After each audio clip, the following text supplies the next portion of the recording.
오늘은 그 이야기들 속에서 하나님께서 오늘 이야기 바로 직전에 오늘 마가복음 4장에서 어떤 이야기를 하셨냐부터 이제 시작을 해보도록 하겠습니다. 4장 1절 말씀부터 하나님께서는 아들 예수님을 통해서 어떤 이야기를 하시냐면요, 하나님 나라가 어떤 곳이다 라고 설명을 해주십니다. 첫 번째 비유는 씨를 가지고 설명합니다. 4가지 종류의 땅에 뿌려지는 씨. 그리고 두 번째는 등불에 대한 비유를 가지고 설명하십니다. 그 세 번째 비유는요, 스스로 자라나는 씨앗 비유를 가지고 하나님 나라는 이렇다라고 설명을 하시고, 마지막 네 번째로는 겨자씨 비유를 가지고 하나님 나라는 이렇다라고 설명을 하십니다. 자, 예수님은 어떤 존재냐면 예수님은 곧 하나님입니다. 믿으십니까? 하나님이 직접 하나님 나라에 대한 이야기를 해주신 것이죠. 저자직강 강의를 한 겁니다. 소위 말해서 일타 강사가 딱 나타나서 하나님 나라는 이렇습니다 라고 설명하는 겁니다. 그 이야기를 들으면 얼마나 가슴이 뛸까요? 제가 수학을 할 때 함수 혹시 아시나요? 함수. 방정식은 아시죠? 방정식을 그래프로 나타내서 풀어가는 게 함수입니다. 함수를 제가 행렬 혹시 아시나요? 역행렬로 역함수를 풀어내는 방법을 제가 찾아냈습니다. 그래서 제가 친구들을 모아놓고 야, 이거 역함수는 역행렬로 하면 된다라고 막 설명을 했는데 애들이 받아들이질 않습니다. 그런데 그 똑같은 얘기를 그 당시에 제가 삼수할 때 수학 선생님이 비슷한 이야기를 하셨거든요. 그러니까 애들이 뭐라고 얘기했냐면, 선생님 그거 왜 이제 알려줬어요? 제가 쉬는 시간에 얘기했는데 똑같은 얘기를 선생님이 하니까 애들이 고개를 끄덕이면서 우와, 선생님 역시 선생님은 달라요, 이렇게 하는 것을 제가 봤습니다. 같은 이야기라도 누가 말하는가가 굉장히 중요하거든요.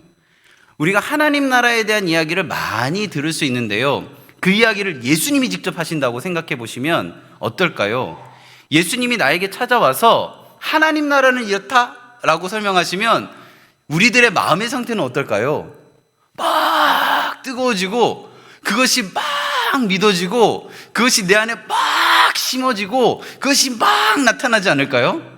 하나님이 우리 안에 딱 나타나시면 그 존재만으로도 내 마음이 뛰지 않을까요? 그 이야기가 바로 하나님 나라입니다.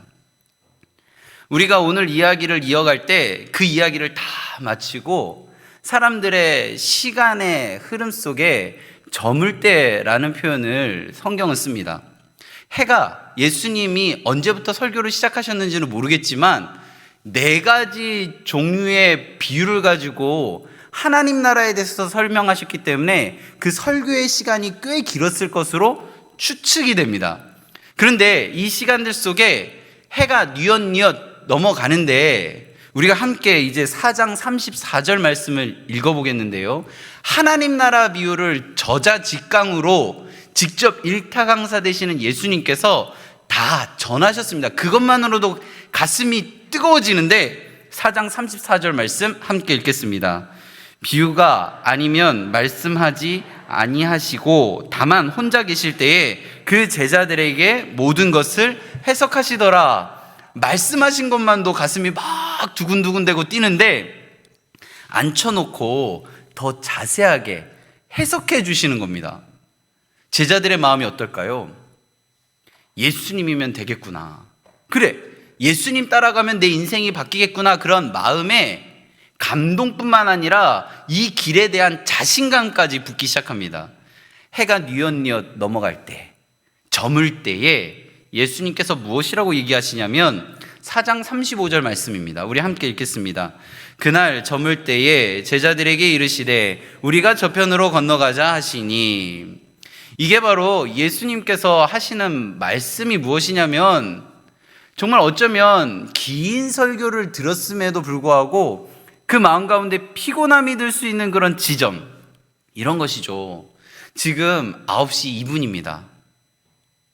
빨리 주무시는 분들은 지금 굉장히 졸린 시간이죠. 그럼에도 불구하고 우리가 은혜의 자리를 사모해서 이 자리에 와서 감기는 눈을 그래도 어떻게든 뜨면서 지금 말씀을 듣고 있잖아요. 그런 정도 수준이 아니라 감동이 아침부터 지금 이 시간까지 이어져 온 겁니다. 이어져 왔는데 몸은 지금 피곤한데 내 마음 가운데 감동이 있어서 하나님 안에서 무언가를 해보려고 할 때 예수님께서 뭐라고 얘기하시냐면 저 편으로 건너가자 라고 이야기하신 것이죠. 어떻게 할까요? 갈까요? 안 갈까요? 가죠. 이건 갈 수밖에 없어요.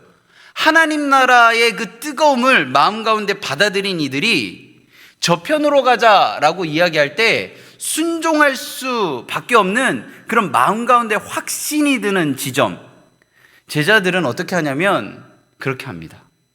그래서 오늘 이야기는 하나님 안에 감동받은 이들이 하나님 안의 말씀에 순종함으로 시작된 이야기입니다.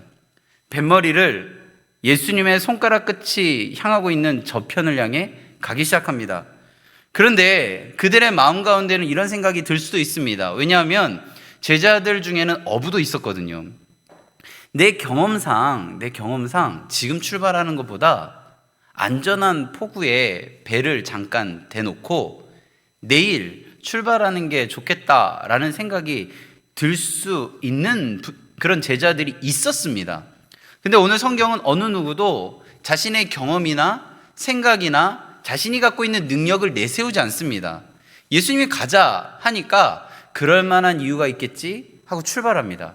지금 여기에는 어떠한 의심이나 의구심이나 이게 어쩌면 틀릴 수도 있겠다라는 생각으로 출발한 게 아니라는 것입니다. 확신을 가지고 이제 배가 출발합니다. 그런데 이제 37절 말씀을 함께 보도록 하겠습니다. 37절 말씀입니다. 큰 광풍이 일어나며 물결이 배에 부딪혀 들어와 배에 가득하게 되었더라. 예수님 말씀 믿고 순종하며 출발했는데 무엇이 우리들 앞에 있냐면, 그 제자들 앞에 있냐면 큰 광풍이 찾아옵니다. 마음 가운데 순종으로 출발했던 그 마음이 이 광풍을 보자 마음 가운데 흔들리기 시작한 것이죠. 광풍이 이제 내가 있는 배까지 찾아옵니다. 그래서 내 배를 부딪히고요, 그 부딪힘으로 인해서 물이 배 안으로 들어오기 시작합니다. 그러자 이 자신의 경험과 자신의 생각으로 이것을 극복하려 하죠. 성경에는 이 광풍이 찾아왔을 때 제자들이 예수님께 찾아가 묻더라라는 이야기가 없습니다. 해볼 만큼 해보고 정말 무언가를 해보려고 자신의 모든 것들을 쏟아내고 도저히 안 되는 그 시점, 그때의 38절 말씀입니다. 함께 읽겠습니다. 예수께서 고물에서 베개를 베고 주무시더니 제자들이 깨우며 이르되 선생님이여 우리가 죽게 된 것을 돌보지 아니하시나이까 하니. 자신들이 해볼 만큼 해봤는데 극복해 보려고 했는데 도저히 안 돼서 정말 어쩌면 마음 가운데 낙심이 되어졌을 때 저기서 예수님이 주무시는 겁니다. 예수님을 찾아가서 흔들면서 이야기합니다. 선생님, 지금 이 상황을 보시지 않으십니까?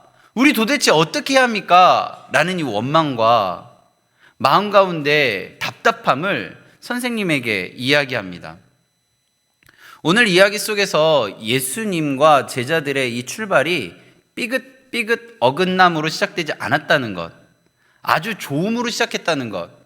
근데 여기서 어긋남과 삐긋됨이라는 이 표현을 쓸 수 있는 게 큰 광풍처럼 보이지만 사실은 우리가 잠깐 이야기 나눴던 한 지점을 우리는 기억해야 됩니다. 무엇이냐면 예수님과의 대화가 단절되어졌다라는 지점이요.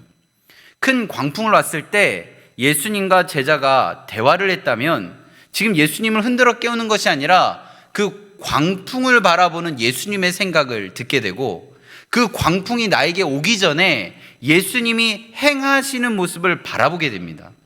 근데 광풍이 나에게 찾아올 때 그 하나님 나라 비유를 나에게 전해줬던 예수님을 떠올리는 것이 아니라 내가 갖고 있는 능력과 나의 전문성을 먼저 어부 출신이었던 제자들이 활용했다라는 겁니다.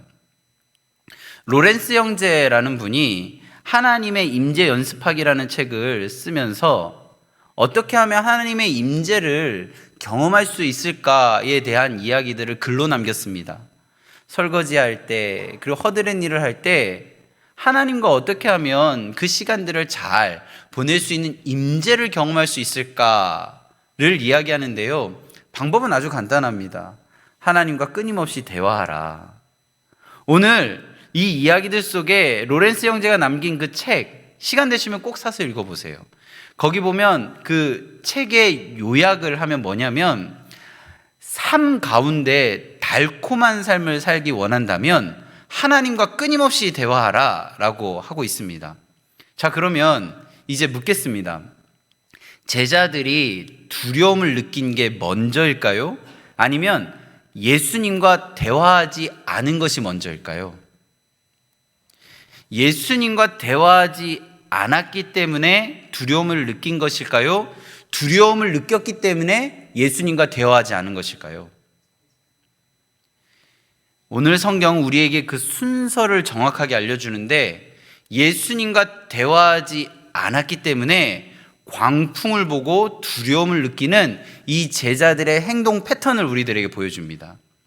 그래서 예수님 흔들어 깨우자 예수님이 일어나시죠. 그러자 예수님이 39절에서 말씀하십니다. 우리 함께 39절 말씀 읽겠습니다.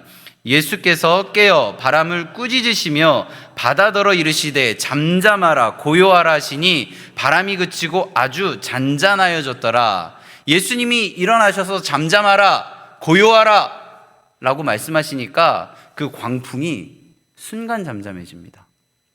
그럼 우리 순서를 바꿔서 생각해 볼까요? 광풍이 찾아옵니다. 예수님 어떻게 해야 될까요? 이 대화를 이어갔다면 그들의 마음 가운데 두려움이 찾아올까요? 배를 치고 들어오는 물을 경험했을까요? 아닙니다. 순서가 바뀌었다면 예수님께서 그 광풍을 어떻게 잠잠하게 하는지를 보겠죠. 우리의 인생에 광풍이 찾아올 때 우리들은 어떻게 해야 할까에 대한 이야기를 할 수 있습니다. 두려움. 이 두려움이라는 단어는요, 우리들의 믿음 없음을 의미합니다.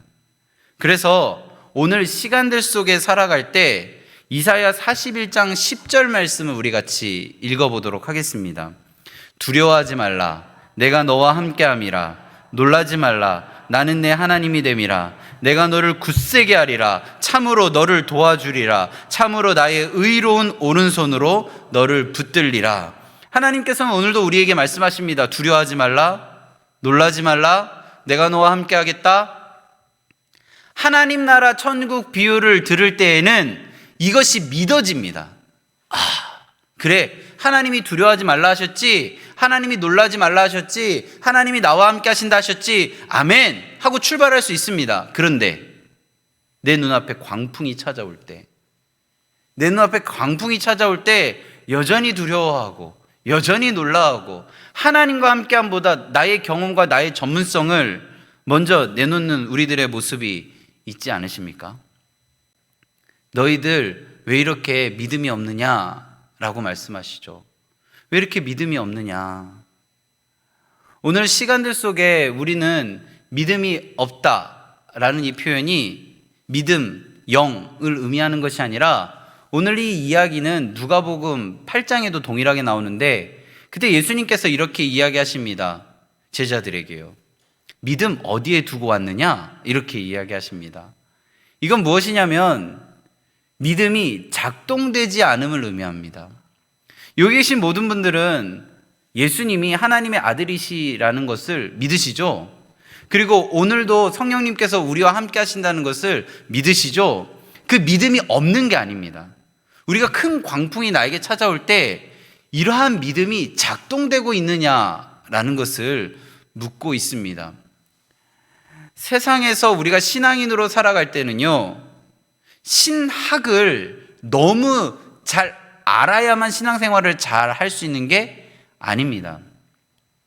최소한 신앙생활, 교회에 등록해서 그리스도인으로 살아가는 시간이 최소한 20년 정도는 돼야 한다라고 이야기할 수 있는 것이 아닙니다. 믿음은요, 믿느냐, 안 믿느냐, 이 두 가지 중에 하나입니다. 지금 아까 제가 하나님의 아들 예수 그리스도를 믿느냐라는 물음에 다 믿는다고 하셨고, 성령님이 내 안에 살아 움직이신다, 역동하신다 라는 것을 믿느냐라고 물어볼 때 다 믿는다고 하였습니다. 그런데 우리가 큰 광풍이 나에게 찾아올 때 그 광풍 앞에 두려워하게 되는 이유가 믿음이 없어서가 아니라 믿음이 작동하지 않았기 때문입니다. 믿음을 계속 작동시키려면 어떻게 해야 될까요? 로렌스 형제가 우리에게 알려준 것처럼 하나님과 끊임없이 대화를 이어가야 합니다. 그래서 우리는 오늘 여기 모인 겁니다. 하나님과의 대화를 이어가려고요. 하나님, 저는 이랬어요. 하나님, 저는 저랬어요. 혹시 영적인 사춘기를 겪고 있다면 사춘기를 잘 넘기셨으면 좋겠습니다. 사춘기가 되면 부모님하고 대화가 갑자기 단절이 되죠. 그 사춘기가 잘 넘어가면 다시 이전에 엄마, 아빠 앞에서 쫑알쫑알쫑알쫑알 하는 그러한 사랑스러운 아들과 딸로 바뀌는 것처럼요. 이 영적인 사춘기는 우리가 영적으로 성장해 가는 데 중요한 지점이지만 이 시간 속에서 엄마와 아빠와 대화하는 것이 어느 순간 어색해지면 이 사춘기가 넘어갔을 때에도 부모님과 대화하는 게 어색해집니다. 혹시 내가 기도하는 게 조금 마음 가운데 걸리는 부분들이 있다면 내가 지금 영적인 사춘기를 겪고 있구나 라고 여기면서 이것도 언젠가는 지나가는 거니까 내가 이것이 지나갔을 때 하나님 앞에, 하나님 아버지 앞에 이야기하는 게 어색해지지 않도록 지금 나의 모습은 어색하지만 소리 내서 기도하는 겁니다. 아주 작게 내 귀에만 들리더라도 괜찮습니다. 다른 사람처럼 막 부르짖으면서 기도 안 하셔도 괜찮습니다.